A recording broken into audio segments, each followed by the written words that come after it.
you, because I can't see it. Yeah, I can either.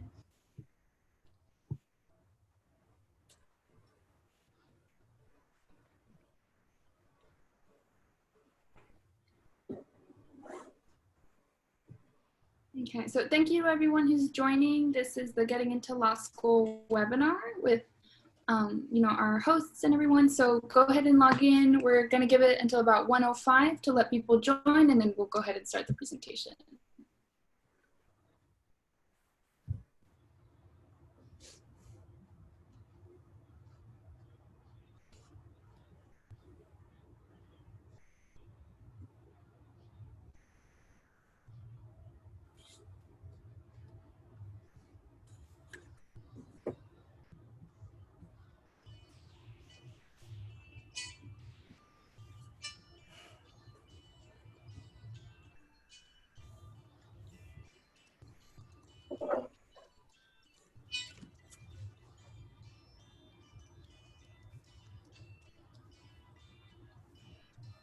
Don't you call him baby? I'm talking lately. Don't you call him what you used to call me?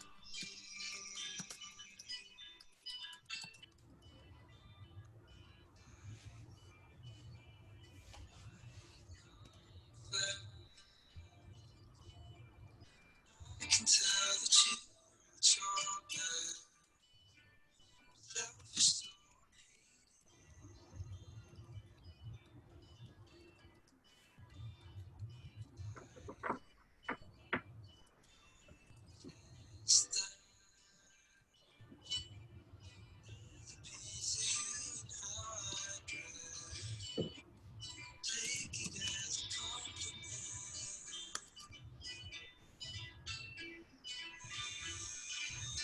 Don't you call him baby? We're not talking lately. Don't you call him what you used to call me?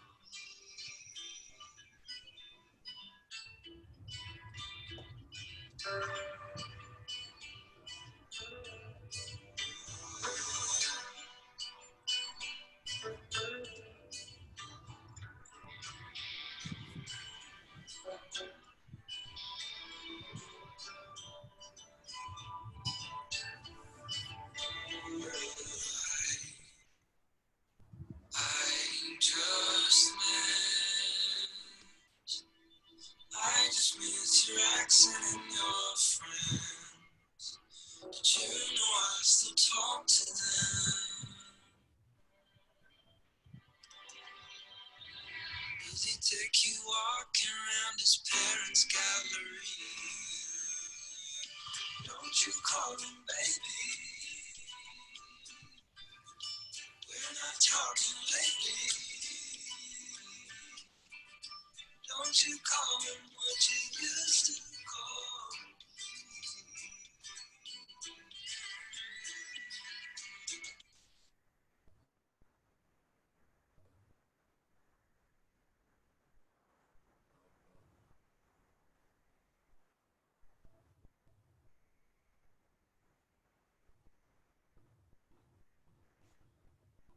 All right, hello everyone. Welcome to the Getting into Law School webinar hosted by Central Valley Scholars and our presenters, Edwin Gonzalez, pronouns he, him, and Joseph Lindsay, also he, him. My name is Katya. I'm Central Valley Scholars' events coordinator. My pronouns are she, her. And before the presentation starts, I'm just gonna give you a little bit of background on our organization, tell you a little about some of the other services we offer, and then go ahead and hand it off to our presenters. So a little bit about Central Valley Scholars. We are a nonprofit made up of Central Valley youth and Central Valley students. We offer a femtorship program that is coming up very, very soon. We have health programs, internships, job opportunities like this. We have workshops during the summers, but this particular summer it's been kind of converted into these webinars that we're also going to continue doing into the fall, so keep an eye out for that. And those are just some of the things that we offer. You can read more about us and our services at our website, centralvalleyscholars.org. You can also get the most up-to-date information by signing up for our newsletter by visiting the website and following us on social media. So with all that being said, I'm going to go ahead and pass it on to our presenters. My camera and audio will be off until the end of the meeting, when I'll be back to read off the Q&A questions that we leave for our hosts. Hi everyone, my name is Edwin. I am originally from San Diego, first generation college student, and currently in my second year at Berkeley Law. I graduated from undergrad in 2010 from UC San Diego, and then moved to New York City to do Teach for America and taught there for about 7 years. Decided to change careers and moved to Germany for 2 years right before law school. And so I think there are two things that make my law school application process unique. One is that I started the process and completed it while living abroad. So that means that a lot of the resources that I used were things that I found online or had shipped to me easily, which hopefully will be really useful to all of you in the era of COVID, since a lot of our work these days, including this presentation, is happening online. Additionally, I applied to Berkeley Law through an early decision application program, which is binding. And so my journey ended a little bit earlier than most other people's. I had chosen the law school by December, whereas most people are still getting back admittance letters until May, June, July. But happy to be here. Thanks so much for spending this next hour with us. Hopefully we can share some really helpful resources that will keep you encouraged in your journey. Good afternoon, everybody. My name is Joseph Lindsay. I am the Associate Director of Admissions and Scholarship Programs at Berkeley Law. I've been at the law school for about 3 years, but I've worked within the law school community for going on 18 years. I'm also a first generation student, did my schooling at Arizona State, and I've worked at a number of different law schools. I currently participate in a number of events dealing with outreach towards Native students, also those that are identified as first gen and with the Latinx community, and hope to serve as a resource to you after we finish this presentation and throughout your application process. So just like the previous presentations, Joseph and I tried to create some goals that highlight key ideas we really want you to take away. And so when thinking about this presentation, we were really hoping to speak to both applicants who are considering law school and then applicants who are committed to law school. If you're in that first bucket, hopefully a lot of the resources that we share when we talk about studying for the LSAT or preparing your application guide, you'll be able to kind of easily reference this in the future. It'll kind of always be there for you to keep you encouraged throughout your application timeline, since it varies from person to person. These were 4 of the goals that we set out to hopefully achieve with this presentation. One is to give you an understanding of the variety of options and timelines for applying to law school, since there's no one set recipe. To give you resources for each stage of the application process so you feel like you have the tips and tricks that you need to really shine and do your best. We'll also get to hear from Joseph's expertise about how to tailor your application to what admission prizes and prioritizes in reading all these applications. And then lastly, that you kind of feel prepared as you select law school, if that is what you want to pursue, and also as you select the right law school for you at the very end of this journey, when you have all your letters of admittance and you have to choose the one that you think will be the best fit for you and your legal career. So thinking about law school, I think it's really important to kind of not only ask yourself why go to law school, but also to compare it to other opportunities that you have. When I was teaching, I would say probably by my 5th year, I knew that teaching wasn't going to be the thing that really lighted my fire, professionally speaking. And so I did some soul searching and found some resources that I'm going to share in the next slide that really helped me decide that I wanted to kind of pursue international relations, international affairs. And so once I chose that field, I compared law school to other things I could do in that same realm. And so when I was thinking about studying international law, I also was comparing it to studying international business at business school, or enlisting in the Foreign Service and working with the State Department, or earning my master's in international affairs. And in comparing it to those other options, these were four things that really stuck out to me about why law school was a really good fit for my legal career. I also was applying 9 years after undergrad, I knew. And so when I was thinking about law school, I knew that it was probably the last time that I would go back to get another degree, the last time I'd go back for graduate school or professional school. And so I was really trying to think long-term, would this be the best fit? And here are some of the things that solidified the answer of yes for me. One is that law school really gives you a lot of flexibility and autonomy in choosing where you work. I knew that I probably in the next 20 or so years would be moving about the country, hopefully getting a chance to work abroad again, coming back to California. And so I wanted a career that I would have autonomy in choosing where I went. And I just felt that working for the State Department or working in business, I was really limited by where the State Department would want me to go or where my employer had offices. And when you work in the legal field, I think you have a lot more opportunities to work for various legal employers who are all over the globe. And so it gave me a lot of autonomy in choosing where I work. Additionally, it was a really solid foundation in working with the government or for a regulatory body, for the legislature, because so many of these organizations rely on lawmakers to kind of accomplish things and set the policy goals they're hoping to achieve. And so when you go to law school, you really understand and learn to speak the language of law. And it's really useful in working in any of those sectors, which were things that always interest me in undergrad. Additionally, I thought that working in the legal profession gives you a really protected skill set. Once you graduate from law school, you're able to do things that you wouldn't be able to otherwise because you understand legal research and writing. You understand how the different components work. You are licensed by the state bar that you are in. And so it gives you a really protected skill set where in my mind, it was clear that the investment of time, money, and energy would really pay off in opening doors that were clearly not open to me before. And then lastly, I thought that the work was really intellectually challenging and writing centered, which is something I was looking for. As a teacher, I think a lot of what you do is in the moment and very performative.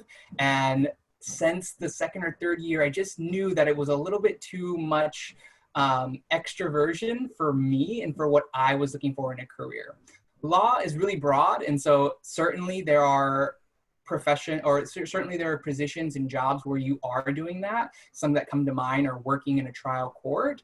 But for me, it provided work that I could see myself doing and that I had really enjoyed when I was in undergrad. So those were four of the reasons why I chose law school. As I mentioned earlier, if you're not certain, you should really embrace that. I would hate to convey this idea that I knew since undergrad what I wanted to do, because that simply isn't the truth. When I was in my 6th year of teaching, I didn't know what I wanted to do other than the fact that it wasn't something in education. And so I solved my way out of that the way I usually do, which is I tried to read my way out of it. And I went to Barnes & Noble, the self-help section, the job section within that, and found a variety of different books. And these were some of the ones that really stuck out to me. The Pathfinder by Nicholas Lohr is a really great book that gives you a chance to kind of investigate your narrative, your history, your activities, your personality, and figure out and recognize what things really make you happy, what things you find yourself in flow in, and what things your personality is just naturally gifted with. And so it's a really great resource, easily one of the top 3 books that changed my life, professionally speaking, because it kind of gave me this path to find what kind of work I wanted to do. And the whole idea of comparing law school to other careers or other options within that field came from this book. Additionally, a really great resource for changing careers, one that's tried and true, is What Color is Your Parachute? It's a little bit more geared to how to change careers and less about finding your career, but it's still really useful, particularly if you have been in the working world for some time and you are trying to change hats and knowing that you're going to kind of be competing with applicants who maybe study this in undergrad or are younger than you, and so are something different for employers to kind of gauge. Lastly, if you are committed to law school, that's really incredible. And one thing I would really encourage you to do is to kind of have a legal specialty in mind. I think that it will help you with your application process, but it will also help law school feel a little less overwhelming. It'll give you a sense of self so that when you're unsure of whether to go down roads A, B, or C, you have this prior knowledge of yourself that can help guide you and choose your legal path forward. These are just a few of the career quizzes online. I think all of these are free, but there are versions also in addition to the 3 listed where you pay and they try and give you a diagnosis of what your personality, what your interests are, what your work style is, in order to say, these are the top 3 legal specialties you might really excel at and you should think about committing to. So when I think about the law school application process, broadly, I think about it in 2 halves, pre-LSAT and post-LSAT. And pre-LSAT, there is no recipe for what you do. And so a lot of people decide early on whether they want to go to law school straight from undergrad, whether they want to take a gap year or 2 off, start a different career, earn a degree doing something different. All of those are options and none of them limit you when you are applying to law school. My general advice is that I think it's really worthwhile to spend at least 2 years in the working world, just because when you get to law school, you'll see that a lot of the things you are applying for, like summer internships or leadership positions, student organizations, a lot of them will require an application and vetting process themselves. And so I think that it's a lot easier for students who have experience besides school and undergrad to kind of sell themselves and really tailor their applications in any of those different endeavors to what they think their fellow classmates are looking for. The pre-LSAT is also a really fun time to kind of dream and use your creativity to imagine all the things that you can do with the legal career. And some of that is really enhanced by getting to know different law schools and programs that are out there. Certainly don't limit yourself. It's the time to see all the different ways that a school creates the law school experience. And then lastly, pre-LSAT or while you're studying for the LSAT is a really good time to be collecting different resources so that when you begin studying for the LSAT and you really decide to commit to it, you just have a lot of things that are already within arm's reach that you can rely on and use to feel like you're growing throughout the process. One resource that is really incredible is the UCLA Law Fellows Program. Specifically, they have a Central Valley chapter where they take 20 to 30 applicants who are going to be applying to law school, and they give you LSAT prep courses. They give you a chance to review your materials with them, and they give you like 3 or 4 other bullets that I'm blanking on right now, but it's a really worthwhile opportunity that you should certainly look into. I believe their application process opens up again in winter of this year, winter 2020, and that's when they'll start accepting applications again, but really useful there too. Post-LSAT is really when you start the more writing-centered second half of the application process. And the reason why LSAT kind of divides it is because in the law school application process, for better or for worse, the LSAT is a really big component. And so once you get your score and you've taken it 2 or 3 times and you feel happy with it, that's really when you kind of get to figure out what schools are going to be within your zone what schools are going to be your safety schools, what schools are going to be your zone schools. And once you have that in mind, then you can kind of tailor your application to each of those schools. Some components are similar to the things that Jose and Brian talked to in their presentations, like requesting letters of recommendation or visiting the schools. A lot of this is the same, and later on we're going to talk about the things that are unique, and Joseph's going to go into more detail about how they are different in the law school context. So to kind of put the pre-LSAT, post-LSAT timeline into particulars, this is kind of an overview of what the law school application process looked like for me.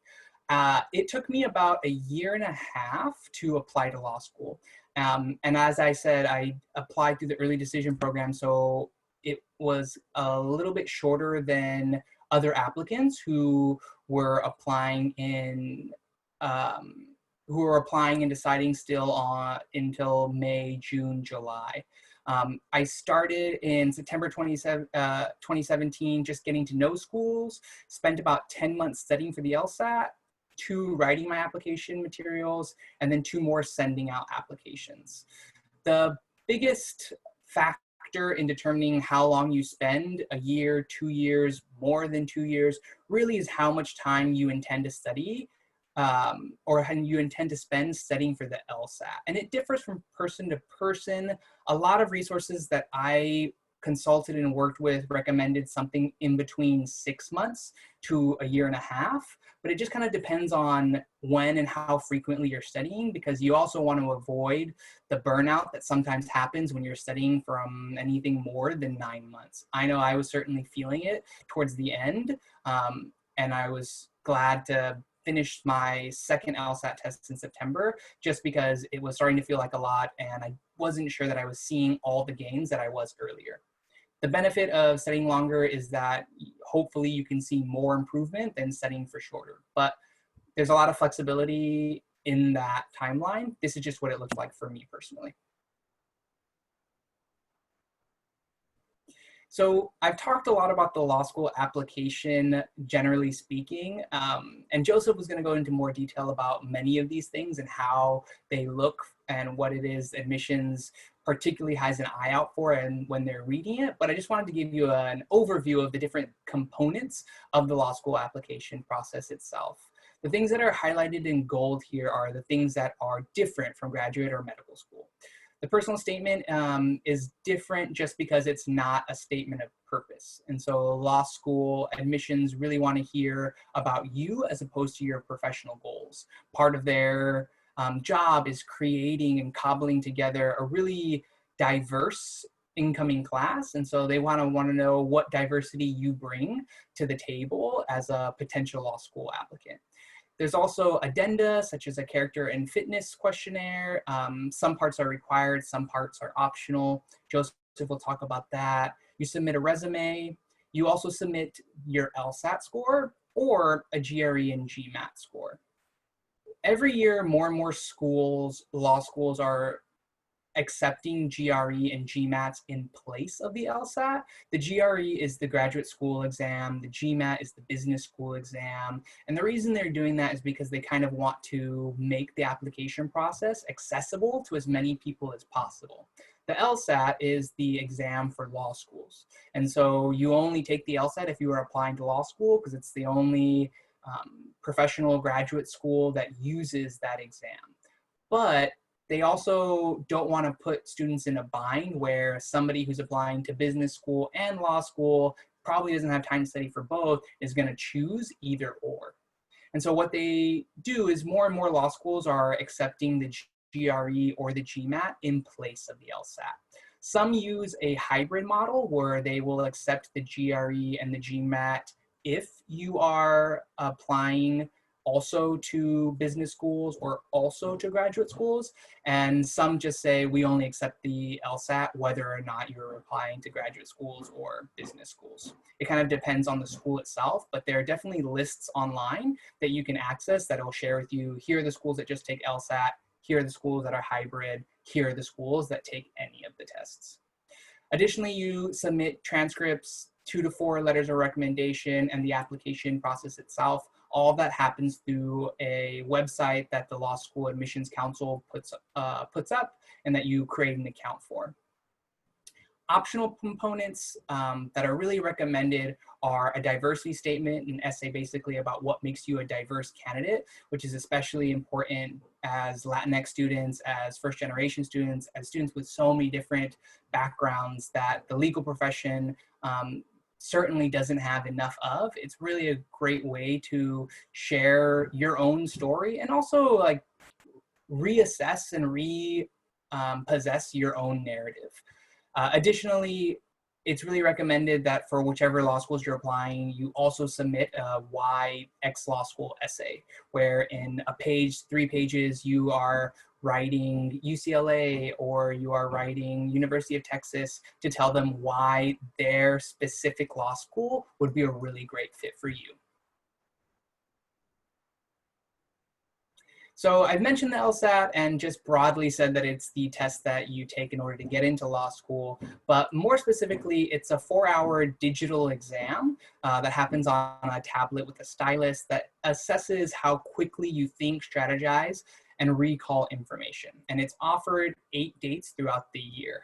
When I applied, it was only offered 6 dates throughout the year. I think 2 years before that, it was only offered 4 days throughout the entire year. So you really had to strategize. But again, they're trying to make it more and more accessible in order to get more and more applicants. So there are 5 sections.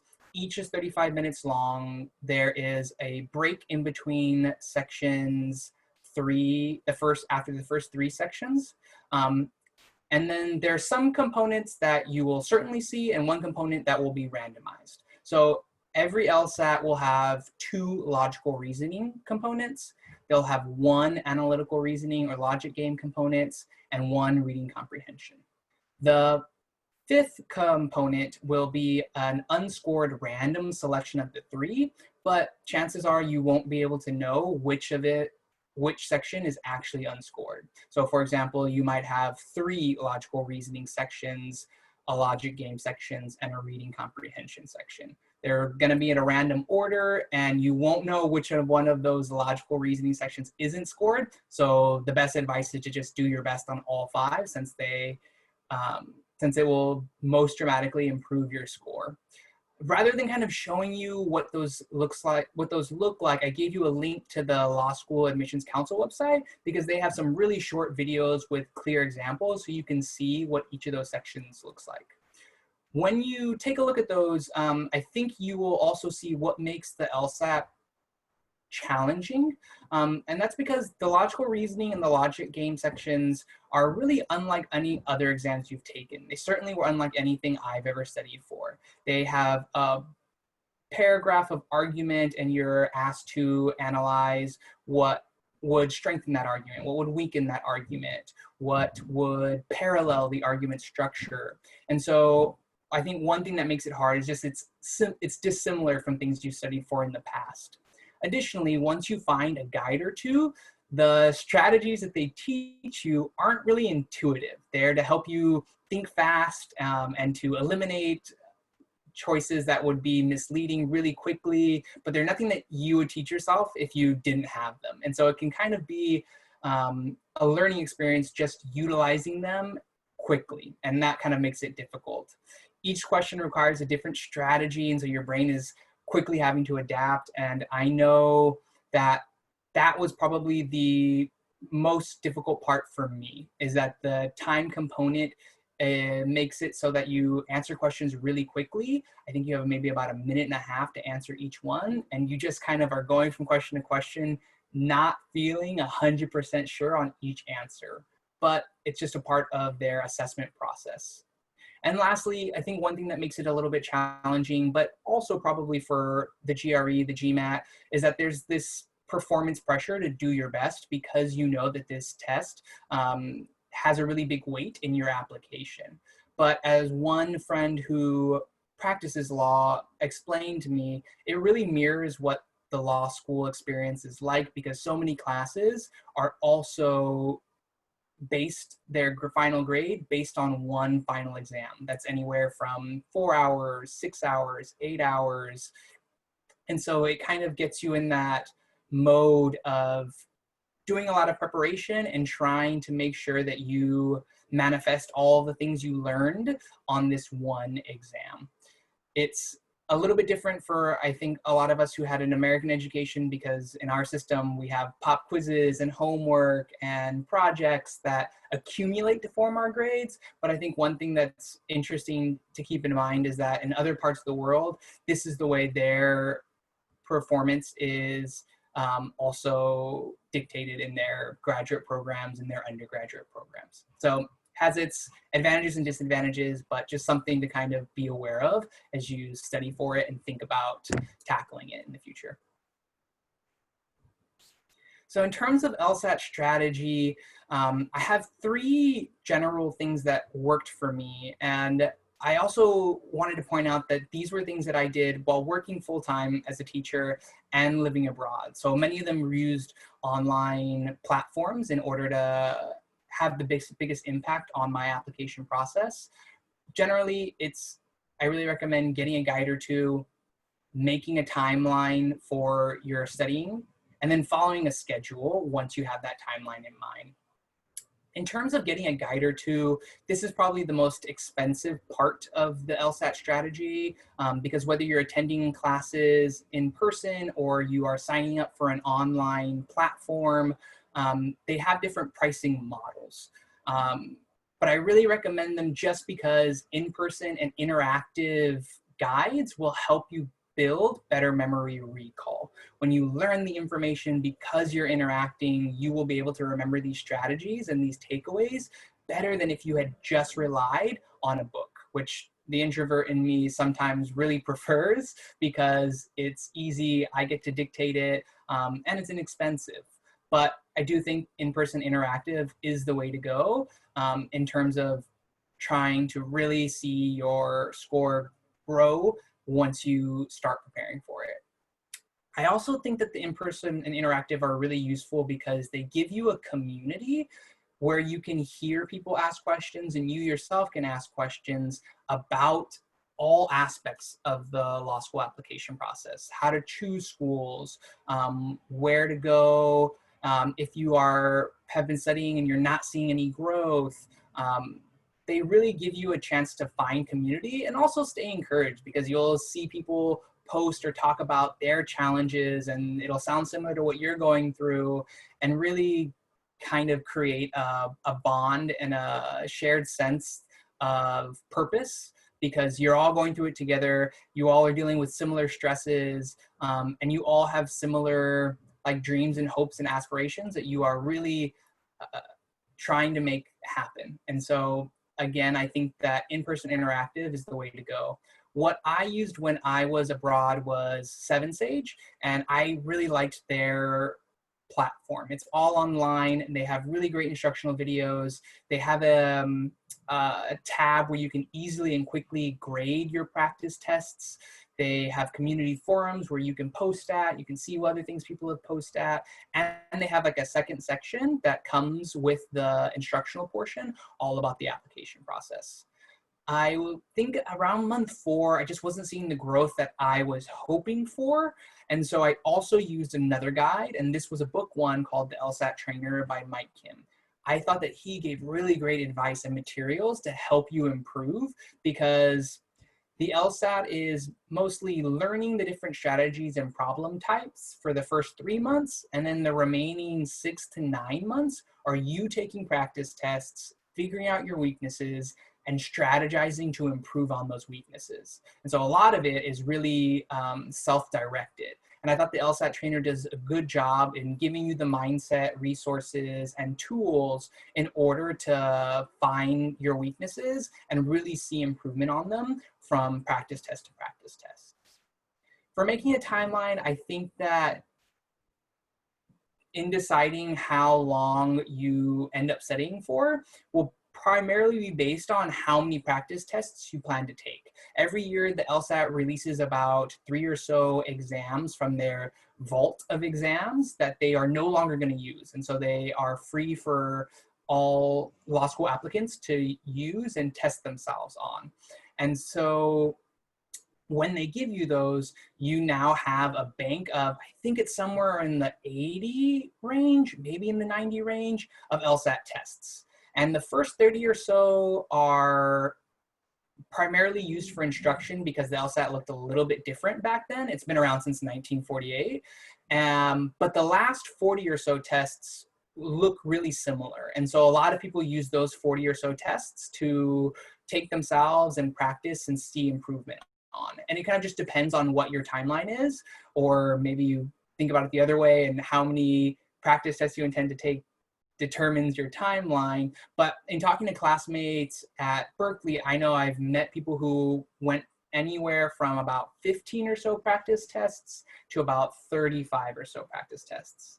I tend to overdo things, and so I did about 35 practice tests myself. I would take my practice tests one Thursday evenings and one on Saturdays. And then I followed the schedule that's highlighted there of generally studying 2 to 3 hours Monday through Friday, 4 hours on Saturday when I would take the test, and then 6 hours beginning to review. And the studying that was outside of the practice test was basically reviewing the tests that I had taken that week, jotting down what I missed, what I could do better, what I was doing really well at.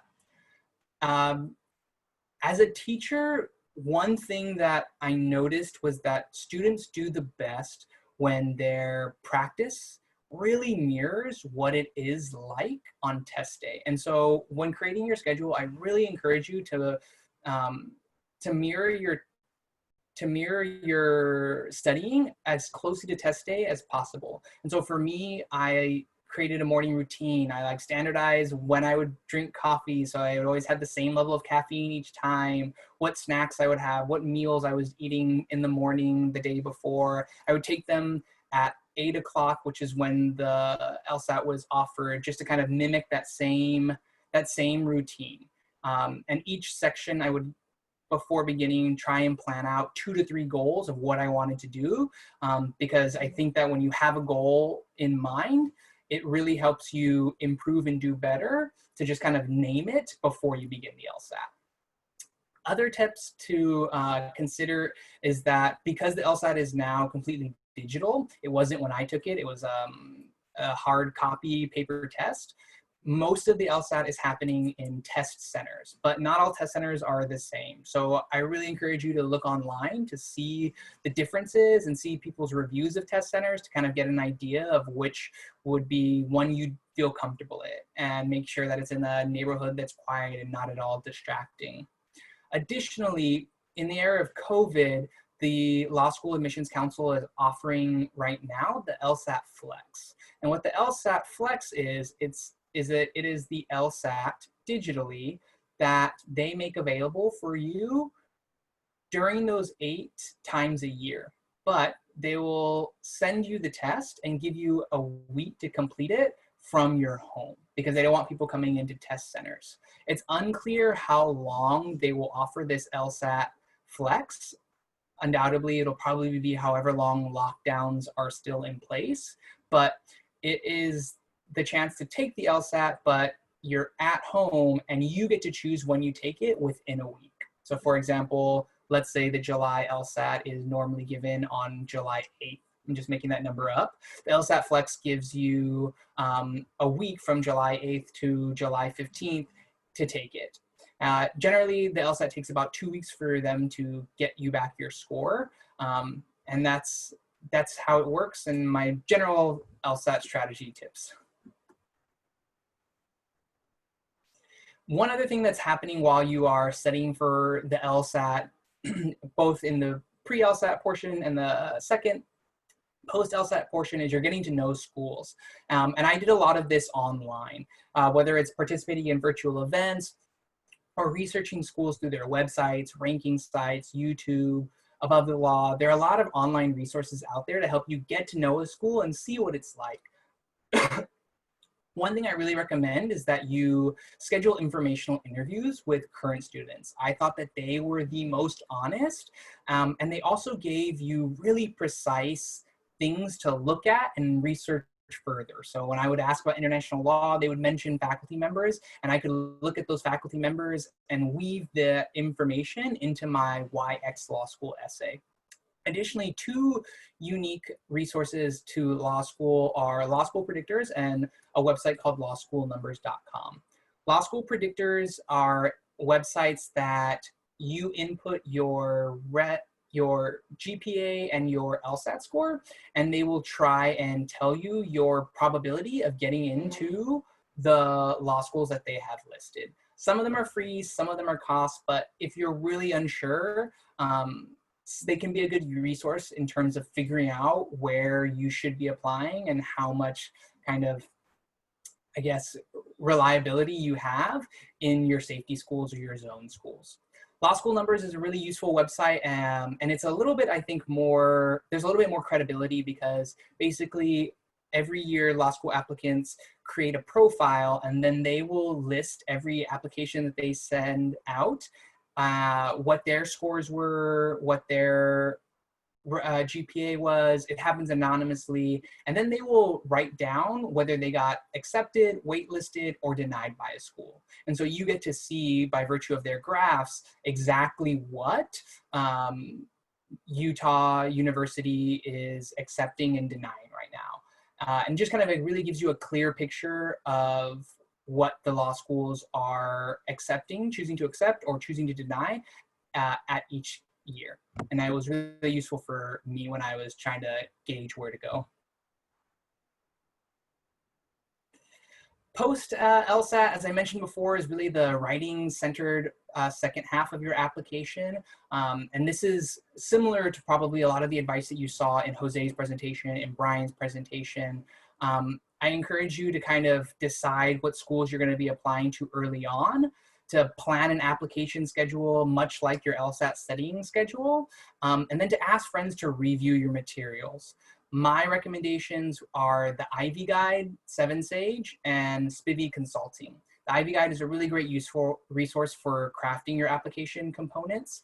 And Spivvy is a consulting agency that has some free blog posts online to help you as well. I think both of them also offer law school consulting services, but they're really pricey.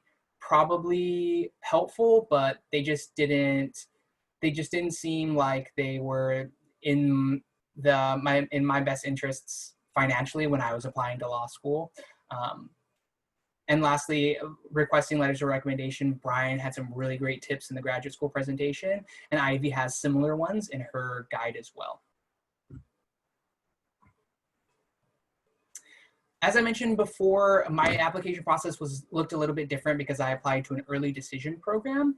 And an early decision program, if you're unfamiliar with it, is basically where a university, in this case law school, gives you a chance to apply. And when you apply through this program, they say that if we offer you an admittance, you agree to accept that admittance. And so it helps law schools improve their yield, improve the percentage of people who apply and eventually say yes to their acceptance. It also helps applicants who want to finalize plans a little bit early.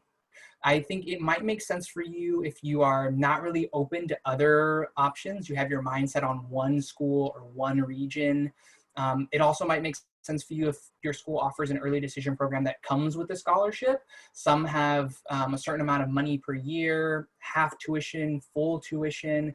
And it also might make sense if you don't really like the uncertainty that comes along with the application process. And for me, all of those three were true. And so thankfully, Berkeley Law had a guaranteed scholarship of $75,000 in total with their early decision program that I was elated to join. So hopefully this is giving you a chance to see the law school process through the shoes of one applicant. Joseph is going to go into detail about the different components of the law school application and really share his expertise, since he's been doing this for a while and has a really great advice in terms of what it is law school admissions are really looking for when they read through these.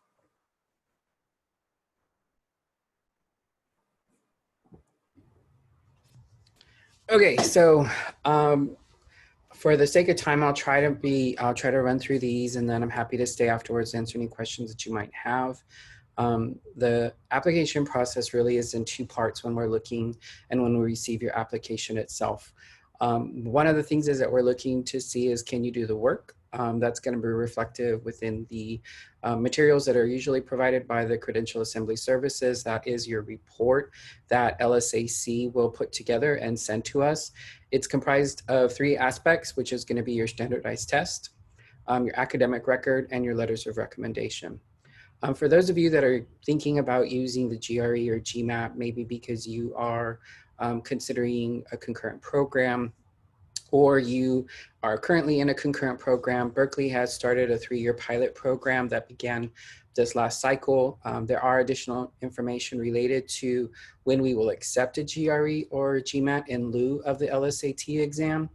So I would direct you to the law school's website. And also, if you're looking at schools that are accepting the GRE or GMAT, please use their, contact their admissions office or refer to their websites for instructions on what to do in order to submit that for consideration.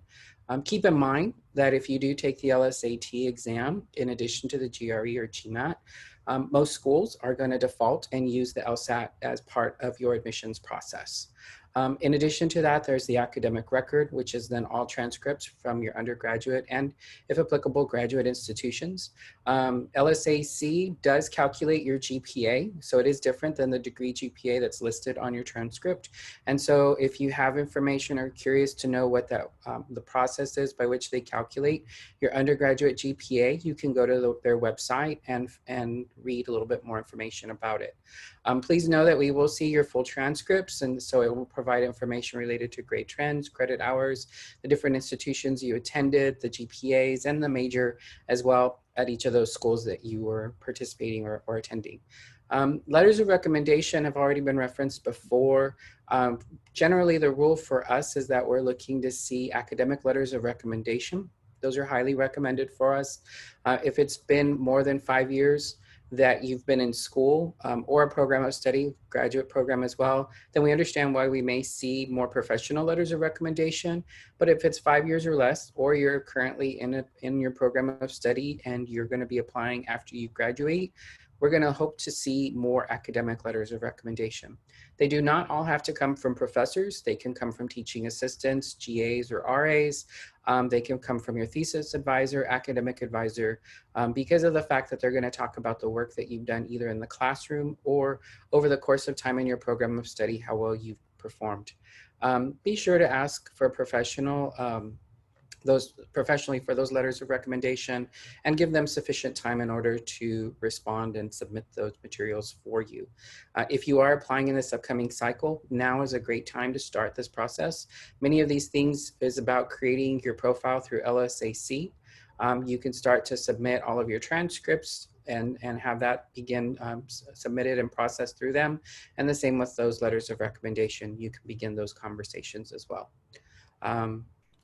In addition, we look at the other component of your application is what is the contribution that you will bring to the law school community, and also in relation to that, how we can help support that.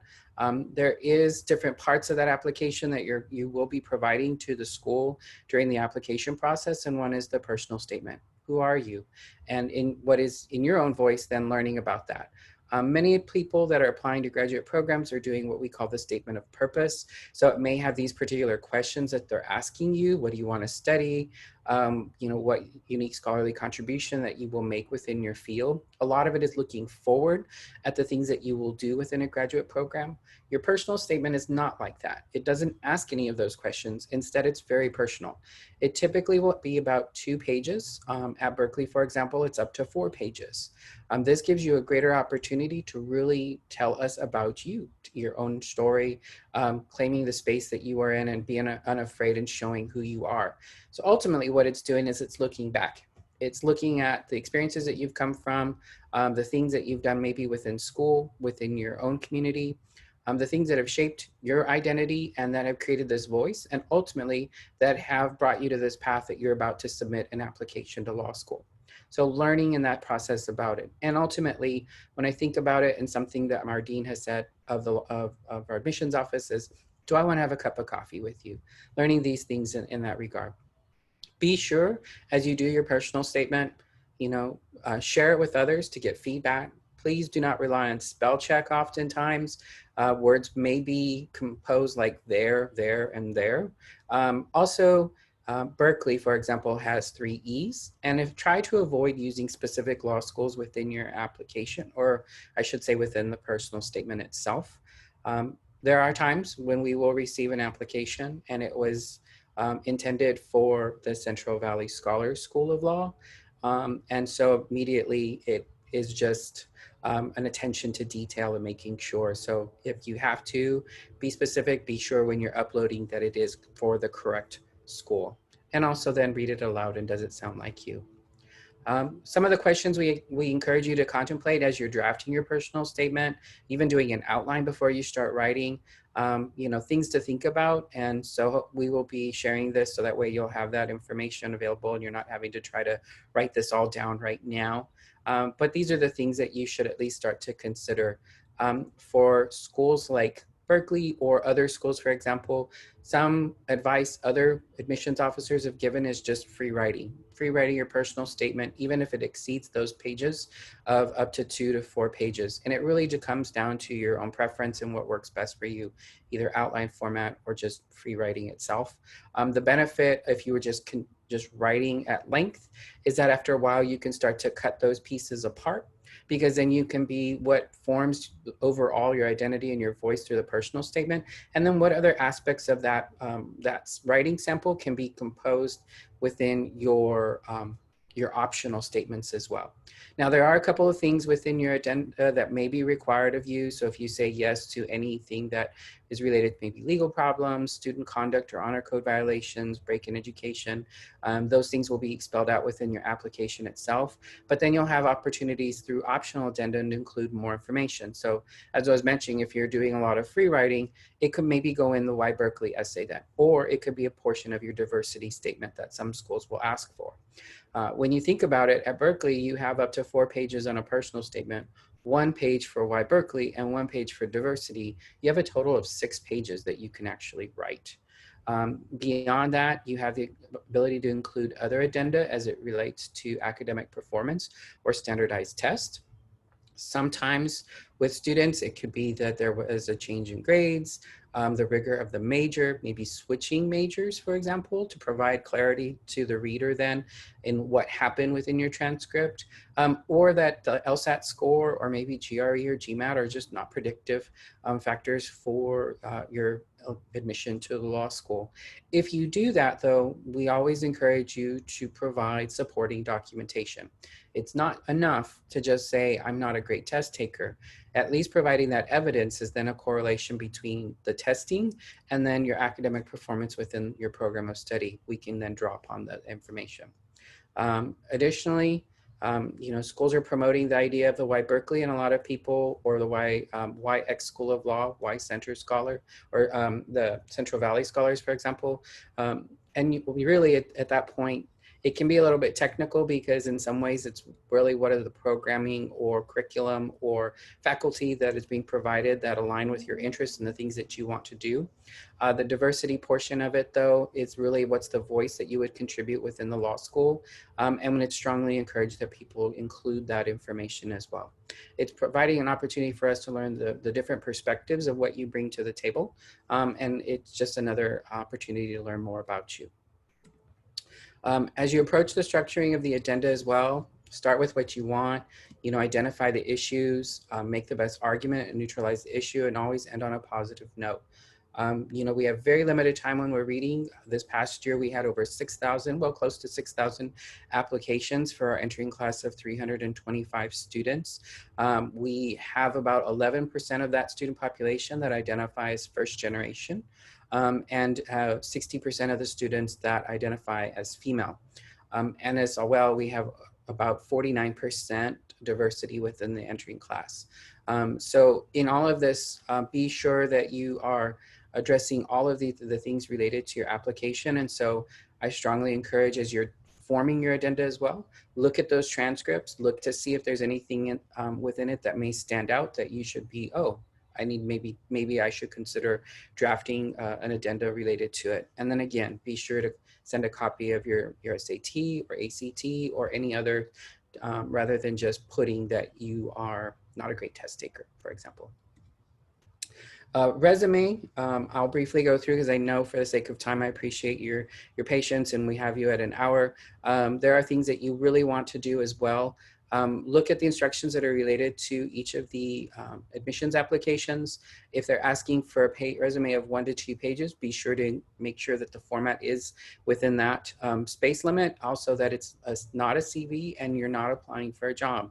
There are things that you don't want to include, but make sure you provide as much information as possible about you. It's a great opportunity to learn about more of what you've done, what organizations you're involved in, the type of activity, leadership skills, etc. Things to avoid, for sure, nothing before college or when you started. So no high school information, no objective, and no basic skills. We all know that you're likely proficient in using the internet and using email and using Microsoft Word or Excel. Let us know about any other skills that might be useful or learning more about you. For example, Google Analytics. Do you hold a certificate in it? Are you advanced in Python or depending on other computer languages, for example? Are you proficient in other languages besides English? Those are ways to at least show other skills that also demonstrate diversity. Be sure to start with academic or education. After that, the order's up to you, but ultimately leave interest or others or hobby at the very end. Those are at least some nuggets to learn more about you, but be sure to order in at least far as academic and education. And so I kind of gave an example of what resume would be and bullets and how they're helpful. If, for example, Parsons Law Firm or Dan's Airport Transportation were no longer positions you held, be sure that you're also attentive to the use of verb tense. So as well, it would be assisted as opposed to assist, performed reception duties. It's helpful at least in giving us some information about you and also learning the tasks and work that you've done while at each of those positions. You'll notice La Señorita Mexican Restaurant. Some people always will ask like, well, while I was an undergrad, I waited tables or I did, cashier work, and I'm not sure if that's relevant. You can always include it as related work experience, but you'd be surprised. At one point, all of us went through our undergraduate experience and all of us had different student employment positions. It connects you with us or connects you with the reader. There are many of us that have done that. And so it gives us another opportunity in the event we admit you that, let's say I also worked at La Señorita Mexican Restaurant. It gives me a chance to be like, oh, did you work there? What was your experience like? It just is another way to hopefully build rapport with you and encourage you to consider the law school for when you start. After you submit your application, there's a couple of things I did want to reiterate as well. Of course, with COVID, now a lot of the visits have become virtual. If you are admitted, there are other opportunities for financial aid, for example, for scholarship opportunities. Generally, your application for admission is what we use to determine any merit-based award. If the school is using another system for determining financial need, not FAFSA, but using like an internal system, they may send you additional information that you'll want to fill out in order to be considered so that the total amount of your scholarship award can be based on merit and financial need. Scholarship reconsideration is also something to take in mind. And I'll briefly touch upon it because I know we're starting to come to a time. The thing with scholarship reconsideration is that there generally is a formal or an informal or not at all process. So what you really want to do is you want to contact the school to at least find out what their process is. If they were to contact Central Valley Scholars and they said we do not have a reconsideration process, that's where it ends. And be professional about it as well. If for example, we were to contact Edwin's School of Law, then all of a sudden Edwin says, yeah, we have an informal process. Then at that point, find out what that process is. Do you have to email them? Do you have to provide supporting documentation? If it's a more formal process, there will be a timeline in which you are applying for reconsideration, and they will spell out the details of it and the deadline. And at that point, once that deadline hits, there is no more reconsideration offered at that point. Be sure to, again, connect with law school community, students, staff, and faculty, research the schools and programs, and understand that there are deposits and deadlines. Schools will not ask you to apply or to submit a deposit any earlier than April 1. So it does give you an opportunity. And as you are in this process right now, the best thing to know is that you are ahead of the game. The application doesn't open generally until September 1. Some schools may be a little bit later, but starting this whole process now and starting to consider all of these different avenues, and hopefully you submit your application early in the process, gives yourself that time to really visit the schools, learn about each of the schools as you make your school selection. Beyond that, there's always the decisions that schools may make to waitlist. They may have a formal process to rank. They may not. They'll let you know about the details. You can always provide letters of continued interest and any updates as it relates to your transcripts, specifically if you've not completed that degree, or if any updates regarding your resume. There is generally a timeline, and most schools may let you know over the summer before the start of the fall instruction. As well, one final decision could be rendering of a deny. Each school will let you know of the process as well, whether to appeal or reapply.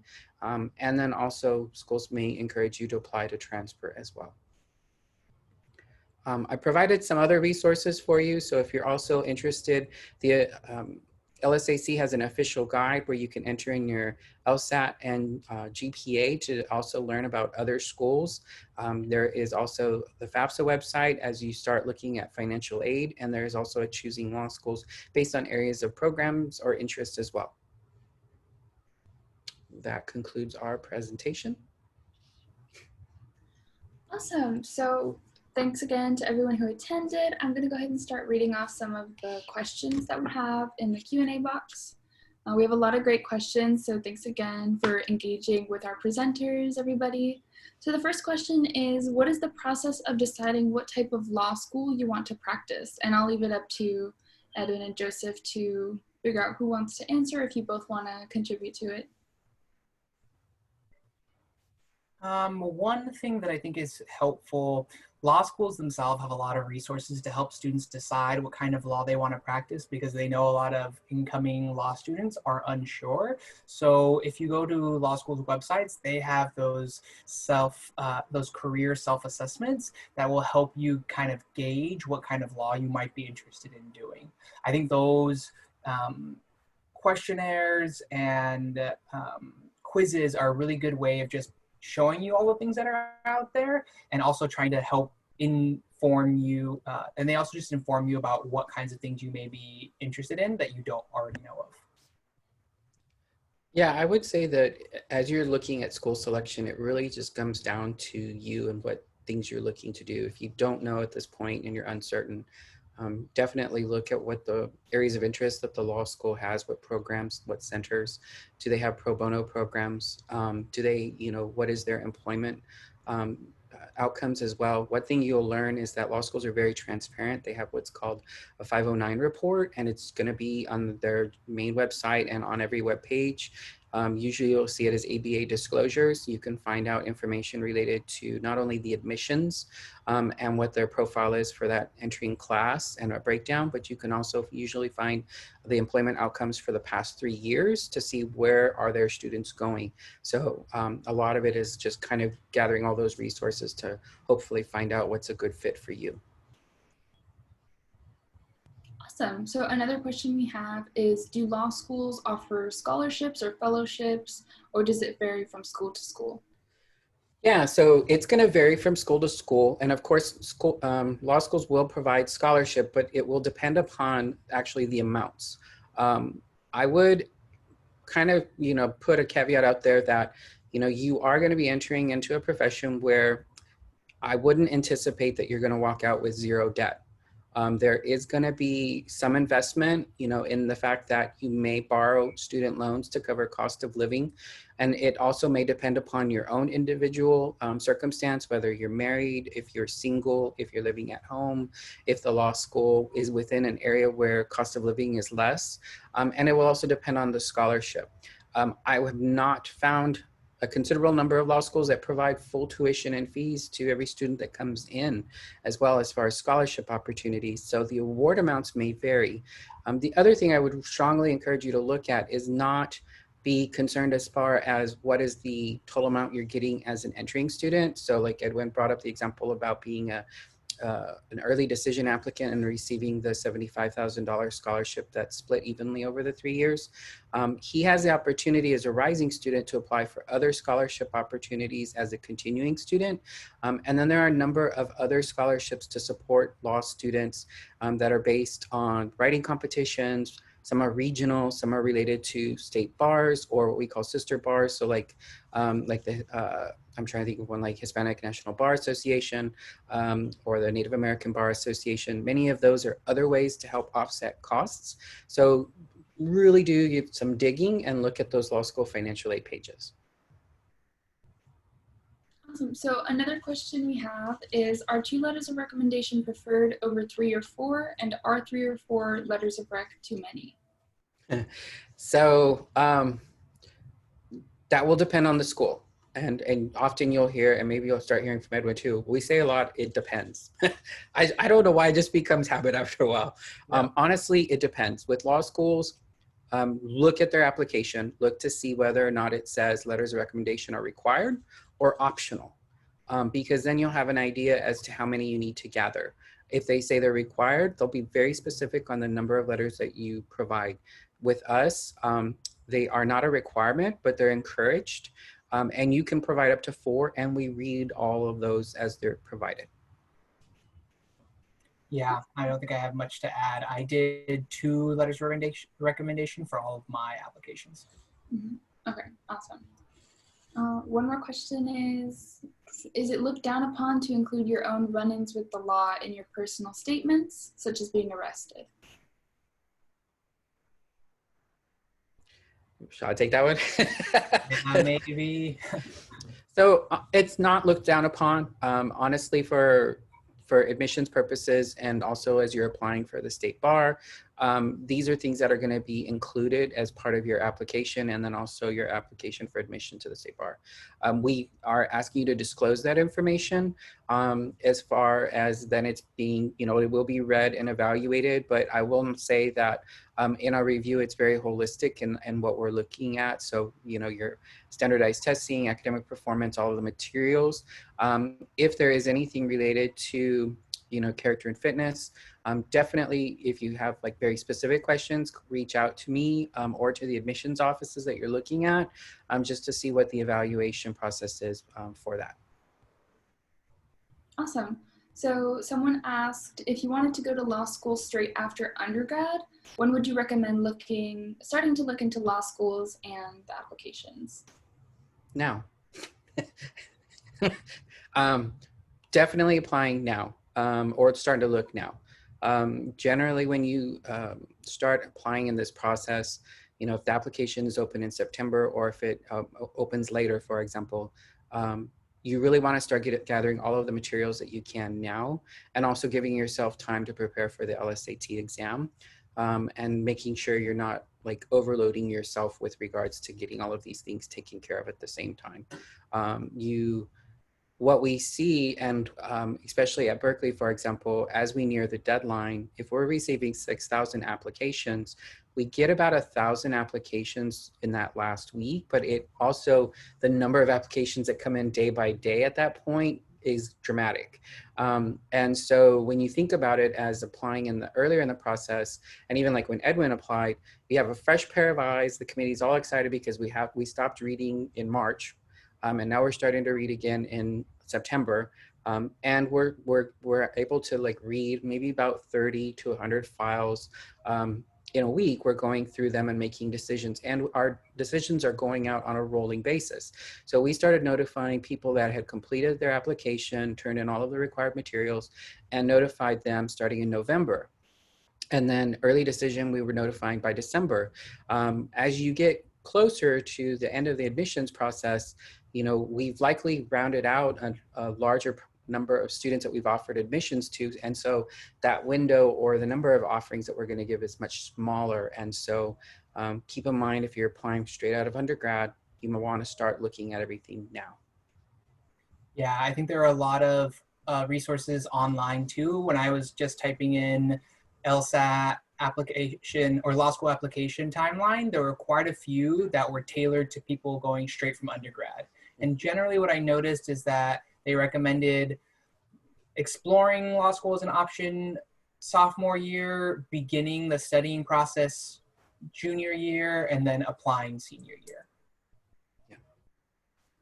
Okay, awesome, thank you. So someone else has asked, what kind of internships do you recommend to make sure law school is a field we'd like to go into? Yeah, I think that there are a few different opportunities. One is just the chance to work as or work with a paralegal.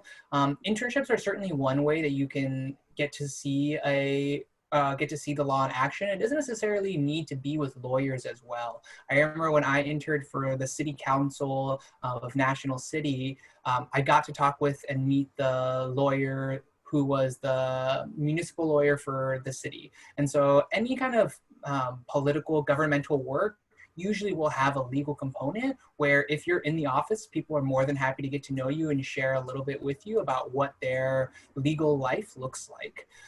Additionally, when you're reaching out through informational interviews, one thing you could also always ask is if you could shadow somebody for a day. So it's not an internship per se, but we'll give you a day or two of experience seeing what it's like to work at a courthouse or to work in private practice. Private practice is when somebody is their own lawyer, they have their own business, and they kind of handle whatever clients walk in through the door. Those are some ways that you can kind of see if the practice of law is what you're interested in. Awesome. Someone else asked, does it matter how many LSAT exams I've taken in the past? Can I report my highest score, or do I have to report all of them? So all of your LSAT scores will actually be put on your CAS report. Depending on how many attempts you've made, they will be reported to each of the schools you're applying to. It's to your advantage to contact the school to at least find out how they evaluate your LSAT score. For us, we will report the highest score. And so that will already be, reflected within your CAS report. Awesome. So someone said that they're working on their law school essays and noticing that their personal statement and their diversity statement may be overlapping. Do you have any advice for differentiating them and highlighting more components of your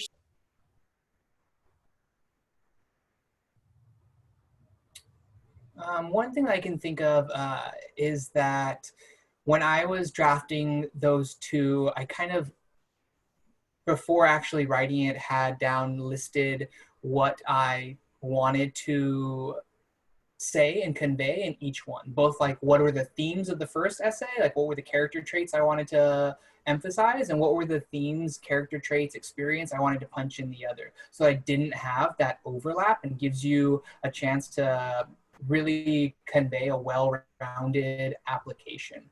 That was one thing that I did in order to kind of differentiate those two. So that's one thing I can think of off the top of my head. I guess for me, I would look at with regards to if the diversity statement has a prompt, then address it in that regard.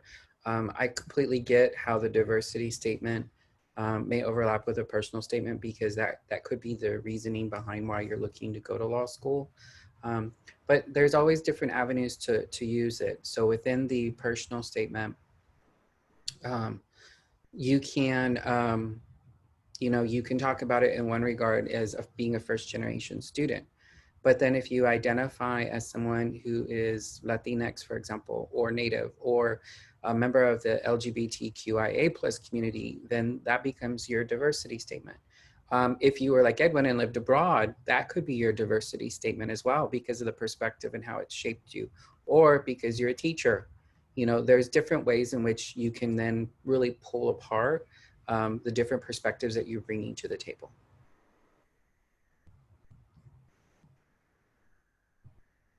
Awesome. So it's about 2:15, so I think we have time for one more question, and then Just so that everyone knows, this webinar will be posted on our website under our resources page, so centralvalleyscholars.org/resources, and then if you click on the law school resources button, it'll eventually have this webinar and articles summarizing everything for you to look over and read, including all of the infographics that were in the presentation.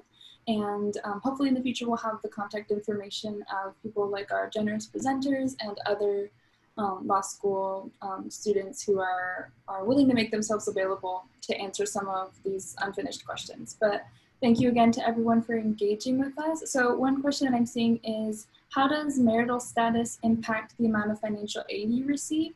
And are you more likely to get financial aid if you are single or married? Yeah, so that's kind of an easy one for me. When you do your FAFSA, the FAFSA is always looking to assess that, well, the FAFSA assesses one thing. It says that you're a single person with no dependents going to school. And so that cost of living would be the same for me versus for Edwin, you know, that we would have the same budget built in. There are certain extenuating costs that aren't being calculated in. So if you're a married person with dependents, those costs aren't being factored in. And you would want to work with your financial aid advisor to see how they could be built in order to maximize the amount in aid that you're receiving. Keep in mind that then may result in student loans. With regards to scholarship, then that also varies. And truthfully, if the school is measuring financial need, it will be dependent on how they do it. So if they are using FAFSA, then that may be a factor as part of their evaluation to determine need-based scholarship. If they have their own process, like we do, for example, we're not just looking at your marital status. We're looking at overall growing up, household insecurity, type of assistance maybe the student received. We look at it while in college as well and measuring the same things, amount of student loan debt, current AGI or their adjusted gross income, how they're filing their taxes. So like it's a larger picture. And so it's just one piece of a larger picture to determine financial need. Either way, it's to your advantage to really contact the school to see how they award aid. And then with regards to being married for student loans or federal aid, it's really not being calculated since the budgets are already, you know, locked. Right, awesome, thank you so much. So one final thing is that we did note all the questions that didn't get unanswered so that we can make sure to include them on our website under kind of the Q&A portion in the law school application section. So you will get eventually definitely sign up for our newsletter, keep refreshing, visiting our website to get the most up-to-date information. And a huge thank you on behalf of all of us, our attendees, myself, and Central Valley Scholars for sharing all of this wonderful insight with us. And with that being said, I'm going to go ahead and end the webinar. Thank you all for coming. Thanks for coming.